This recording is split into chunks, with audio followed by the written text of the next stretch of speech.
इस सबके बीच एक और बड़ी खबर आपको बता दें, पाकिस्तान के रेल मंत्री ने भारत को गीदड़ भभकी दी है। हमारी मिसाइलों का रुख भारत की तरफ है। पाकिस्तान के पाकिस्तान के पास शक्तिशाली परमाणु बॉम्ब हैं।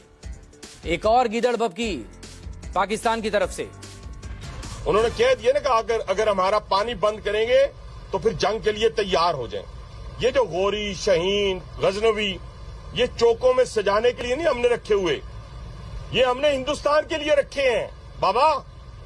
ये जो 130 एटॉमिक हमारे पास वेपन है, वो हमने सिर्फ मॉडल बनाने के लिए नहीं रखे हुए।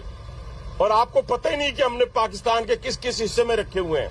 ये दुनिया भी जानती है, आप भी जानते हैं, वरना आप तो इतने मक्कार बनिए हैं कि अभी तक पाकिस्तान के ऊपर कई दफा हमलावर हो चुके होते। आपने बड़ी दफा कोशिश की, लेकिन जब आपको पता चला कि हमारे शाहीन जो है फिजाओं में आ गए हैं तो आप भाग गए।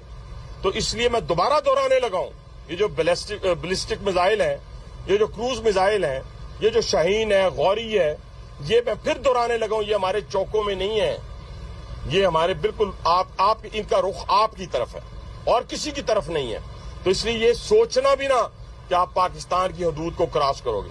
अगर सोचोगे भी तो उसका खमियाजा उन्होंने कह दिया ना कि अगर संजीव त्रिवेदी मेरे वरिष्ठ सहयोगी इस वक्त हमारे साथ जुड़ गए हैं फोन लाइन पर। संजीव, एक बार फिर से पाकिस्तान गीदड़ भभकी देने पर उतर आया और बात वही कि हमारे पास 130 परमाणु बॉम्ब हैं, 130 मिसाइल हमने रखी हुई हैं। या जिनकी आप आवाज सुन रहे थे, ये हनीफ अब्बासी हैं जो कि इस वक्त मंत्री हैं शहबाज शरीफ की सरकार में।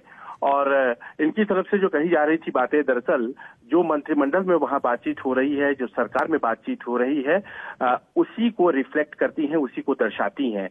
पहली तो बात यह है कि आज तक जितने भी मिसाइल्स इन्होंने जमा किए हैं वो इनके द्वारा मैन्युफैक्चर्ड नहीं है, और जाहिर है ये कोरियन और चीनी मदद से इनको मिली हैं।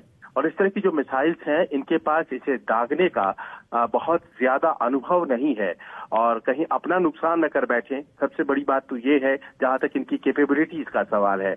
लेकिन भारत की तरफ से देखिए कुछ भी ऐसा नहीं कहा जा रहा है या किया जा रहा है, और बहुत संतुलित तरीके से व्यवहार किया जा रहा है। ऐसा लगता है कि जो बौखलाहट है पाकिस्तान की, वो इन मंत्रियों की जुबान से बाहर आ रहा है।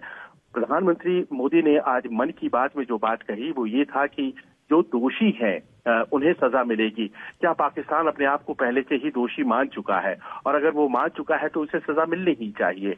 और एक सबसे बड़ी बात ये होती है कि जिस तरह की धमकियां दी जा रही हैं गौरी की और गजनी की, इस तरह के न्यूक्लियर वॉरहेड्स को अगर कोई अपने न्यूक्लियर पड़ोसी के ऊपर दागेगा तो क्या वो सुरक्षित रह जाएगा? तो ये तमाम ऐसे मसले हैं जो पाकिस्तान की अपरिपक्वता को दर्शाता है। और अपरिपक्वता उनकी केवल और केवल वहां के लोगों में नहीं, बल्कि वहां के आप देखिए हुक्मरानों में भी है। पाकिस्तानी फौज और वहां के जो ISI का एक डीप स्टेट है उसमें भी है। और ऐसे में जाहिर है कि ये वॉर मॉन्गरिंग उन्होंने अपनी जनता को कॉन्फिडेंस में लेने के लिए कर रखा है, क्योंकि इंडस वाटर ट्रीटी को एनल किए जाने से बहुत ज्यादा परेशान है पाकिस्तान। लेकिन ये उनकी छटपटाहट भी दिखा रहा है, उनकी बौखलाहट भी दिखा रहा है, क्योंकि उन्हें बहुत अच्छे से पता है कि भारत में इस वक्त किस तरह आक्रोश है, किस तरह गुस्सा है। जो 5 कड़े कदम उठाए गए भारत की तरफ से वो भी साफ है, लेकिन इस तरह से लगातार परमाणु हमलों की बात कोई पहली बार नहीं की जा रही। जब भी इस तरह के हालात बनते हैं तो पाकिस्तान आखिर में परमाणु बॉम्ब ही बीच में लेकर आ जाता है। उनके एक मंत्री थे पिछले सरकार के, वो पाव किलो के बॉम्ब तैयार करने की बात करते थे, अब ये परमाणु मिसाइल का जिक्र कर रहे हैं। दरअसल ये जो लाइन है मकसूद, ये परवेज मुशर्रफ की लाइन है।